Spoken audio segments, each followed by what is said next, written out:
اعوذ باللہ من الشیطان الرجیم بسم اللہ الرحمن الرحیم اللہم صلی علی سیدنا و مولانا محمد وعلی آل سیدنا و مولانا محمد وبارک وسلم۔ باب نمبر 2، حضرت اویس کرنی رحمۃ اللہ علیہ کے مناقب و حالات۔ آپ جلیل القدر تابعین اور 40 پیشواؤں میں سے ہوئے ہیں۔ حضور اکرم صلی اللہ علیہ وسلم فرمایا کرتے تھے کہ اویس احسان و مہربان کے اعتبار سے بہترین تابعین میں سے ہے، اور جس کی تعریف رسول اکرم صلی اللہ علیہ وسلم فرما دیں، اس کی تعریف دوسرا کوئی کیا کر سکتا ہے۔ بعض اوقات جانب یمن روئے مبارک کر کے حضور فرمایا کرتے تھے کہ میں یمن کے جانب سے رحمت کی ہوا آتی ہوئی پاتا ہوں۔ توصیف: حضور اکرم فرماتے ہیں کہ قیامت کے دن 70,000 ملائکہ کے آگے جو اویس کرنی کے مانند ہوں گے، اویس کو جنت میں داخل کیا جائے گا تاکہ مخلوق ان کو شناخت نہ کر سکے سوائے اس شخص کے جس کو اللہ ان کے دیدار سے مشرف کرنا چاہے، اس لیے کہ آپ نے خلوت نشین ہو کر اور مخلوق سے روپوشی اختیار کر کے محض اس لیے عبادت و ریاضت اختیار کی کہ دنیا آپ کو برگزیدہ تصور نہ کرے، اور اسی مصلحت کے پیش نظر قیامت کے دن آپ کی پردہ داری قائم رکھی جائے گی۔ حضور اکرم صلی اللہ علیہ وسلم نے فرمایا کہ میری امت میں ایک ایسا شخص ہے جس کی شفاعت سے قبیلہ ربیہ و مضر کی بھیڑوں کے بال کے برابر گناہوں کو بخش دیا جائے گا۔ ربیہ و مضر 2 قبیلے ہیں جن میں بکثرت بھیڑیں پائی جاتی ہیں، اور جب صحابہ کرام نے حضور صلی اللہ علیہ وسلم سے پوچھا کہ وہ کون شخص ہے اور کہاں مقیم ہے، تو آپ صلی اللہ علیہ وسلم نے فرمایا کہ اللہ کا ایک بندہ ہے۔ پھر صحابہ کے اصرار کے بعد فرمایا کہ وہ اویس کرنی رحمت اللہ علیہ ہے۔ چشم باطن سے زیارت ہوئی۔ جب صحابہ نے پوچھا کہ کیا وہ کبھی آپ کی خدمت میں حاضر ہوئے ہیں، آپ صلی اللہ علیہ وسلم نے فرمایا کبھی نہیں، لیکن چشم ظاہری کے بجائے چشم باطنی سے اس کو میرے دیدار کی سعادت حاصل ہے، اور مجھ تک نہ پہنچنے کی 2 وجوہ ہیں۔ اول غلبہ حال، دوم تعظیم شریعت، کیونکہ اس کی والدہ مومنہ بھی ہیں اور ضعیف و نابینا بھی، اور اویس شتربانی کے ذریعہ ان کے لیے معاش حاصل کرتا ہے۔ پھر جب صحابہ نے پوچھا کہ کیا ہم ان سے شرف نیاز حاصل کر سکتے ہیں، تو حضور صلی اللہ علیہ وسلم نے فرمایا نہیں، البتہ عمر و علی سے ان کی ملاقات ہوگی، اور ان کی شناخت یہ ہے کہ پورے جسم پر بال ہیں اور ہتھیلی کے بائیں پہلو پر 1 درہم کے برابر سفید رنگ کا داغ ہے، لیکن وہ برس کا داغ نہیں، لہٰذا جب ان سے ملاقات ہو تو میرا سلام پہنچانے کے بعد میری امت کے لیے دعا کرنے کا پیغام بھی دینا۔ پھر جب صحابہ نے عرض کیا کہ آپ کے پیراہن کا حقدار کون ہے، تو فرمایا اویس کرنی رضی اللہ تعالیٰ عنہ۔ مقام تابعی اور اشتیاق صحابہ۔ دور خلافت راشدہ میں جب حضرت عمر اور حضرت علی کوفہ پہنچے اور اہل یمن سے ان کا پتہ معلوم کیا، تو کسی نے کہا میں ان سے پوری طرح تو واقف نہیں، البتہ ایک دیوانہ آبادی سے دور عرفہ کی وادی میں اونٹ چرایا کرتا ہے اور خشک روٹی اس کی غذا ہے، لوگوں کو ہنستا ہوا دیکھ کر خود روتا ہے اور روتے ہوئے لوگوں کو دیکھ کر خود ہنستا ہے۔ چنانچہ جب حضرت عمر اور حضرت علی جب وہاں پہنچے تو دیکھا کہ حضرت اویس نماز میں مشغول ہیں اور ملائکہ ان کے اونٹ چرا رہے ہیں۔ فراغت نماز کے بعد جب ان کا نام دریافت کیا تو جواب دیا کہ عبداللہ، یعنی اللہ کا بندہ۔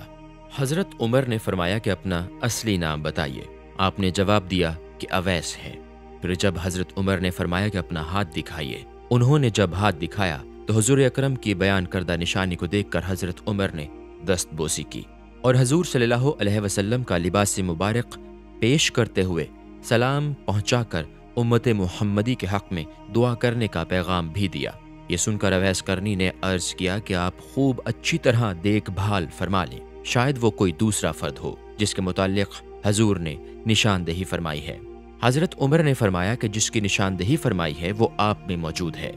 یہ سن کر اویس کرنی نے عرض کیا کہ اے عمر، تمہاری دعا مجھ سے زیادہ کارگر ثابت ہو سکتی ہے۔ آپ نے فرمایا میں تو دعا کرتا ہی رہتا ہوں، البتہ آپ کو حضور کی وصیت پوری کرنی چاہیے۔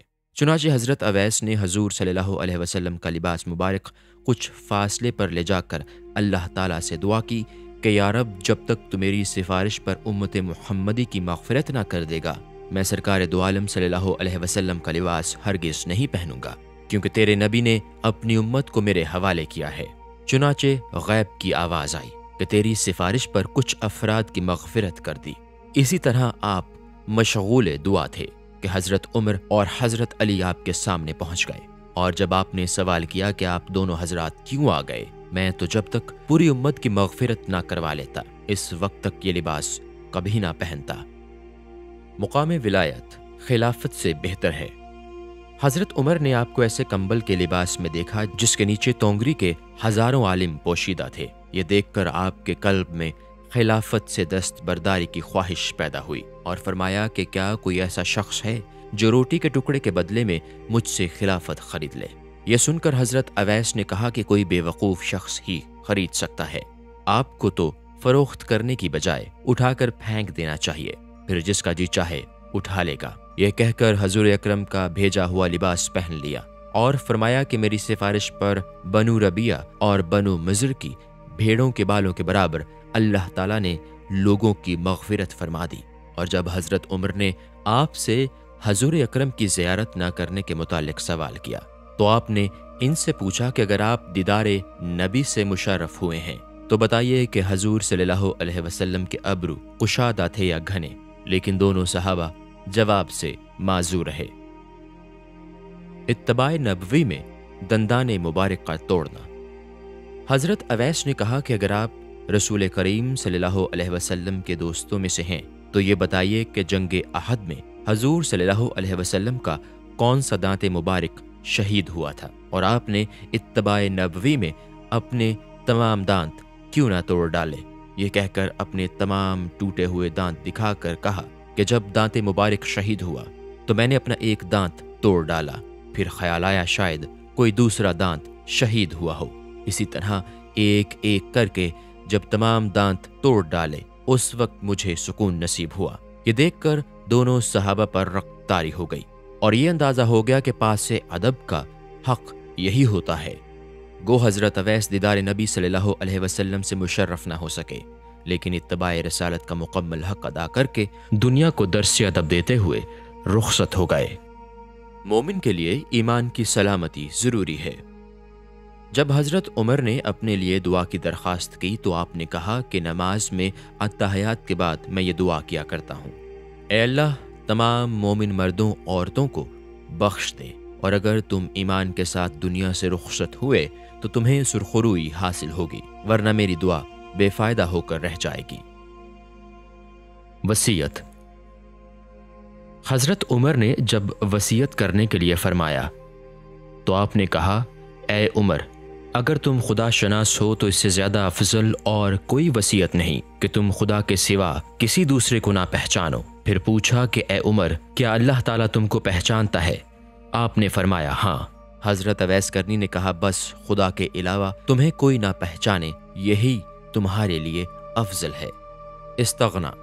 حضرت عمر نے خواہش کی کہ آپ کچھ دیر اسی جگہ قیام فرمائیں، میں آپ کے لیے کچھ لے کر آتا ہوں۔ تو آپ نے جیب سے 2 درہم نکال کر دکھاتے ہوئے کہا کہ یہ اونٹ چرانے کا معاوضہ ہے، اور اگر آپ یہ ضمانت دیں گے کہ یہ درہم خرچ ہونے سے پہلے میری موت نہیں آئے گی تو یقیناً آپ کا جو جی چاہے عنایت فرما دیں، ورنہ یہ 2 درہم میرے لیے بہت کافی ہیں۔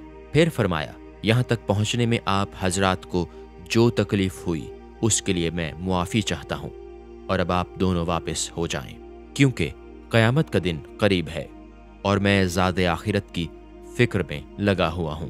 پھر ان دونوں صحابہ کی واپسی کے بعد جب لوگوں کے قلوب میں حضرت اویس کی عظمت جاگزین ہوئی اور مجمع لگنے لگا تو آپ گھبرا کر کوفہ میں سکونت پذیر ہو گئے، اور وہاں پہنچنے کے بعد بھی صرف حرم بن حبان کے علاوہ کسی دوسرے شخص نے نہیں دیکھا، کیونکہ جب سے حرم بن حبان نے آپ کی شفاعت کا واقعہ سنا تھا اشتیاق زیارت میں تلاش کرتے ہوئے کوفہ پہنچے۔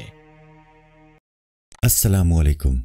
پوری کتاب دیکھنے کے لیے ہمارے یوٹیوب چینل صوفی سما کی پلے لسٹ میں جائیں، یہاں آپ کو مختلف بزرگوں کی کتابیں ملیں گی، اور جو کتاب پوری نہ ہوئی اس پر کام تیزی سے ہو رہا ہے اور ریگولر بیسس پر اپلوڈ ہوتی رہتی ہیں۔ آپ سے گزارش ہے کہ آپ ہمارے یوٹیوب چینل کو سبسکرائب کر لیں اور بیل نوٹیفیکیشن پر کلک کر لیں تاکہ ہماری آنے والی کتابیں آپ کو ملتی رہیں۔ جزاک اللہ خیر۔